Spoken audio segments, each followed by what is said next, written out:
All right, hey everyone, Jeff here at StopThePirates.blogspot.com.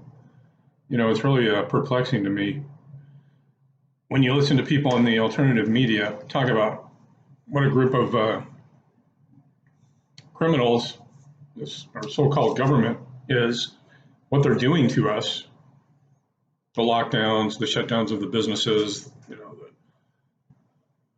the medical tyranny, the now you got to get 3 shots probably and a booster, and it's never going to end. It's just, and then they sit there and rail about it's all the Chinese's fault.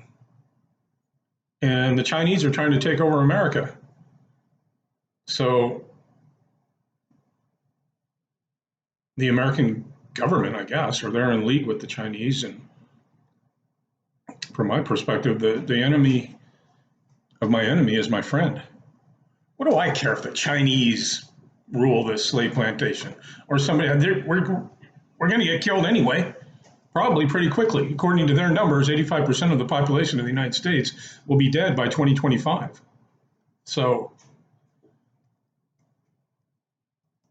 I mean, the next variants are coming. The next, it's never going to end. You're never going to take the mask off. It's all downhill from here. So it's like rearranging the deck chairs on the Titanic. Who gives a shit? Do you know what I mean? I mean, anyway, I want to talk about this. George Washington, the first American president and the epitomized father of the country, in his own plan and mind to be anointed King of America. And after his election, George overthrew the organic constitution for the United States of America under the Articles of Confederation and reinstated the Virginia Colony Corporation, and thereafter eliminated the first constitutional civilian government on April 30th, 1789. George had a law background, relied upon the Articles of Confederation to perform his treasonous plot, and then he immediately took office 1 year before the organic constitution would have lawfully permitted him to do so. George died at the age of 67 in 1799, Virginia, and his only rightful claim to fame is treason, in that he initiated a legacy of military dictatorships called the American presidency. Few Americans understand that the kind of man George Washington really was.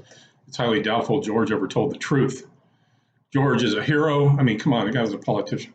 George is a hero in the eyes of the corporate state and federal government politicians, but he's actually an opportunist, a liar, a tyrant, and a traitor to America. George's first official presidential act was to install a corporate military government to replace the expected constitution civilian government, which just happens to be the same one that exists to date. George Washington's military government is intentionally hidden in plain sight, which is evidenced by all the military terms utilized to describe those designated offices, e.g., Commander-in-Chief, Attorney General, Auditor General, Secretary General, Postmaster General, Surgeon General, etc. Every office is supervised by a military general. Edgar Allan Poe said, sometimes the best hiding place is in plain sight. President Washington's actions were treasonous, to be certain, and he was fully supported by the first elected members of the Continental Congress, which amounts to subordination of treason and conspiracy. The organic constitution would have bound the hands of the president and Congress, and so they all decided that it had to be eliminated and circumvented. Power corrupts, and absolute power corrupts absolutely. Lord Act in 1887.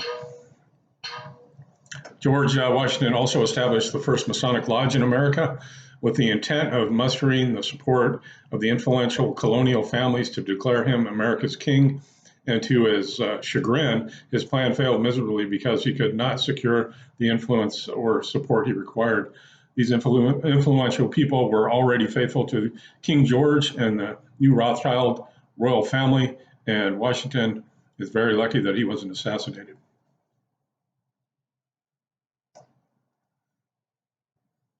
On a historic note, George Washington was indirectly descended from William, the Prince of Orange, an Illuminati high priest, and thus a relation to the Rothschild royal family. Ironically, every president of the United States has been directly or indirectly related to one of the same royal bloodlines ever since. Even our current president, is connected through his mother's side of the family. I think that referred to Barack Obama, believe it or not, related to Dick Cheney. Throughout my years throughout my early years as an American, I was taught in public school and convinced that anyone could become president and that the American public made that choice. Evidence now reveals that our choices were pre-selected for us, and that every high-ranking candidate, either Democrat or Republican, had to be a part of the elite class and had to agree to adhere to the whims and demands of the high contracting powers who control and run approximately 71 of the 267 countries of the world via the United Nations, and now are commonly referred to as the criminal cabal. Their board of directors operate on American soil under the protection of a European corporation titled Lumacorp. All these people are of the same royal bloodline and form the nucleus of the secret society and criminal cabal known as the Illuminati. We Americans have been indoctrinated through expert programming, conditioning, prejudice, and patriotism to treat information like this as being ridiculous, absurd, and untrue. Time to grow up, America. Look around and look at your lives. They have eliminated the family farms, the local stores, placed us into cities, gave our industry away to break the unions, issued valueless currency and stole our gold and silver, raised taxes and stole their paper currency back, involved us in staged wars, began a mass foreclosure in American homes, and poisoned our air and public water. Now, the mass foreclosures haven't even hit yet because there's a rent moratorium and a foreclosure moratorium. I don't know, I guess it could go on indefinitely, but what's eventually going to happen is they're going to come in and say, hey, look, we're going to eliminate all your debt. You have to sign everything over to us. And they're going to go into like these nonprofit corporations.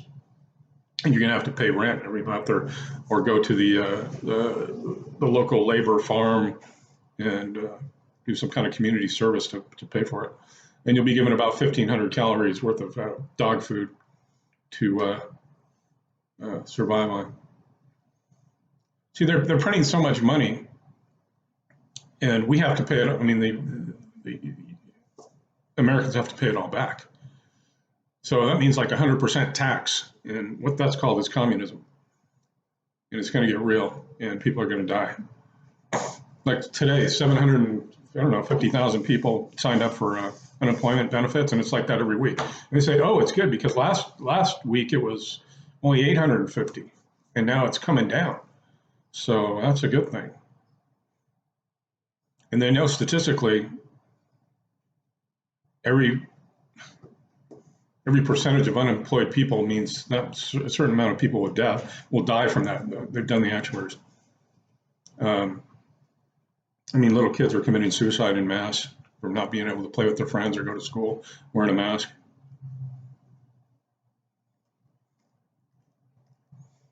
It's all fun, it's all deadly.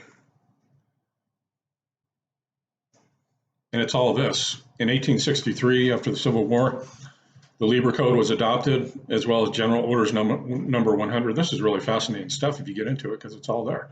Signed by President Abraham Lincoln. This code is similar in nature to the Confiscation Act and the Geneva Convention to be discussed, and better define how Union soldiers shall conduct themselves in time of war, and specified that any military officer who violated this code shall be treated as a belligerent. This became another key word then in the future, because a belligerent shall come to be treated as a combatant. Trump is a belligerent. He got belligerent. And as such, I don't know, I mean, maybe he's part of it. It's all a big show.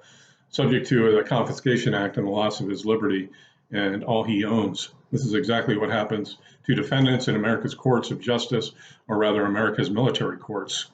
Maritime Admiralty, gold-fringed flag. It's a war flag. We're under occupation. In 1864, the Virginia colony, America's corporate military government, under the guise of the United States of America, had entered into an international treaty titled the Geneva Convention. International treaties are recognized by all of the world's governments, and therefore carry more force and effect in law than any constitution or individual contracts called statutes. The crux of the particular international treaty specifically prohibited any and all military intervention and or the operation of any military courts of justice over the civilian population of any conquered nation. By entering into this treaty as the United States of America, the treaty became null and void due to the fraud because America was actually operating under the corporation titled the Virginia Colony.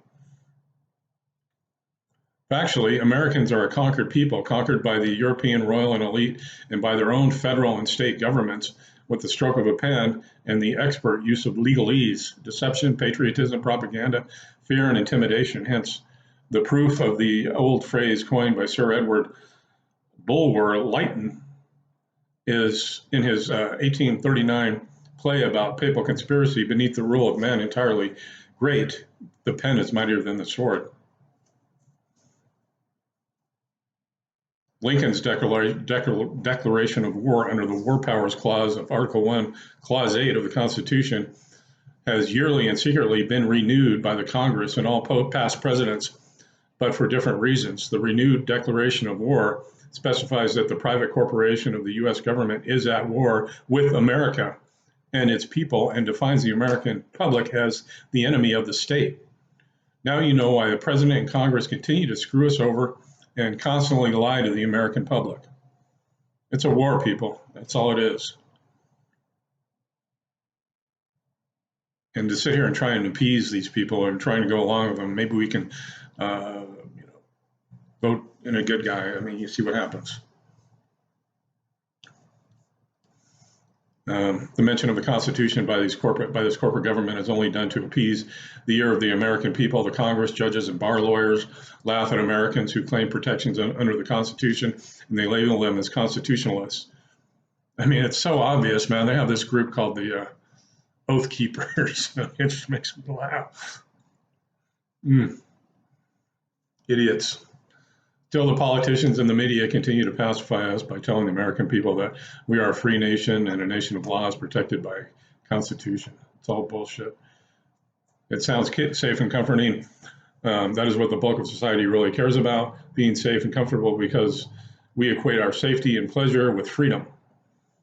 In December 2011, Congress repealed the Bill of Rights, and in March of 2012 repealed the First Amendment in order of an immediate blackout on both events.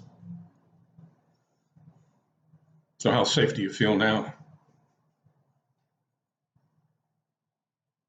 Where are we at here?